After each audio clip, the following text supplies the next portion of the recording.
school bus driver got sick while driving his route. About 40 kids were on board the bus headed to Red Bank High School when a few students noticed the driver, Ken Arwood, acting a little strange. Arwood became ill and lost control of the wheel. A teenager saw Arwood spitting what looked like blood out his window.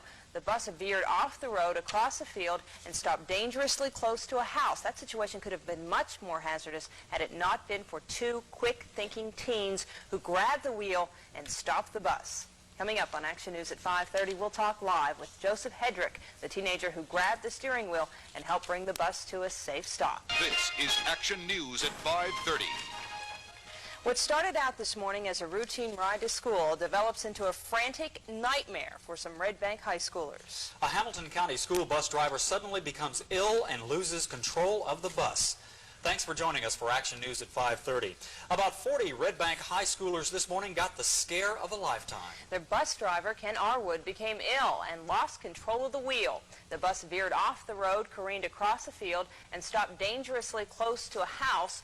The students were taken to the hospital for observation, but none luckily suffered serious injuries. Doctors say just cuts and bruises. But the situation could have been disastrous had it not been for two quick-thinking teens who helped guide the bus to a safe stop. So I pushed the brake and I flipped over and hit my head on the steering wheel. And this other kid, he got the wheel, but he got flipped back and into a girl's lap. Now, Michael Erwin was one of the students who jumped up to help. You just saw him. Right. Now, the other is Joseph Headrick, who joins us now in the studio along with his father, Joe Headrick. Thank you both for being with us. Joseph, how or when did you first realize something was wrong? When we first passed the trailer park, the bus driver just started dozing off, and he started looking out of the window, and he stuck his hand out the window and froze up. When you say he was dozing off, Joseph, did he become ill? Somebody said he was spitting something out the window? No, he just froze up just like he was frozen cold. Do you know what happened to him? I have no earthly idea. Oh, okay. What were you thinking about during all of this? I was just thinking that I had to stop the bus quick before someone gets hurt. That was pretty quick thinking. Where were you seated on the bus? I was about 5 or 6 rows behind the bus driver. So you got up and just jumped right up there? Yes, ma'am. Was there anybody in front of you at all? Did you have to climb over people to get to I had to climb over my person sitting next to me, and then I just ran up the aisle and turned the wheel back to the right side of the road. What were they all doing? They were just basically just screaming. So people noticed what was going on? Yeah. Okay. Joseph, what made you think, what made you decide to try to get up to help?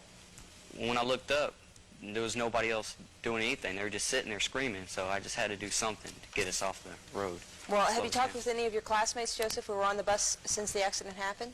Pardon me? Have you talked to any of your other classmates that were on the bus? At the hospital, I talked to a few of them. I was basically back in the back. And I guess they were kind of shaken up. Yeah, what did they say? Pardon me? What did they say? They just couldn't believe I did it, Can you believe you did it? No. Do you feel like a hero? Yeah, in a way. Yeah, I think it's great. Yeah, let's talk to your father just for a minute. Joe Headrick, you lived a parent's nightmare. Every parent, anytime anything like this happens, the parents' thoughts just go crazy. What were you thinking when you first got the call? Well, it kind of scared me when you get a call at work and say your child's been involved in a bus accident and you really don't know what's going on. And then after I found out he was all right, I was more concerned about the other kids and the bus driver himself.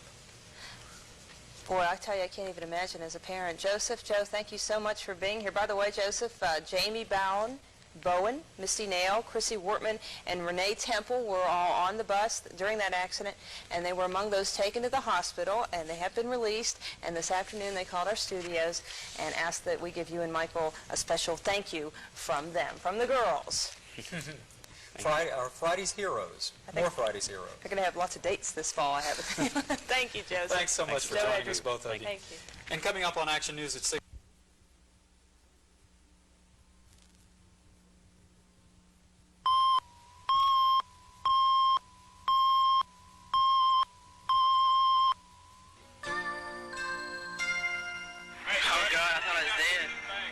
Could have flipped over and we'd all been gone. And chances are that school bus would have flipped if it hadn't been for the quick thinking of Red Bank High School freshman Michael Erwin and sophomore Joseph Headrick.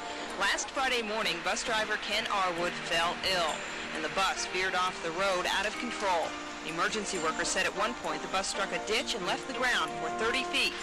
During the madness, Michael Erwin went for the brakes. Joseph Headrick grabbed the steering wheel. I had to climb over my person sitting next to me, and then I just ran up the aisle and turned the wheel back to the right side of the road. The bus barely missed crashing into a tree and stopped just a few feet from this house. The 40 students on board were shaken and bruised, but none were seriously injured. Schoolmates who were on the bus and administrators say it's all to the credit of Joseph and Michael. It was just a scary day, and they just thought quick and fixed it. It was brave for them to get up, because the bus could have stopped real fast and they could have got hurt. They saved a lot of kids that could have been hurt. It took a lot of nerve to run up the aisle and wrestle. From what I understood with the bus driver, they're heroes. They saved a lot of lives. It is for their clear thinking and quick actions that we at News Channel 9 salute Michael Erwin and Joseph Headrick as this week's Friday's Heroes.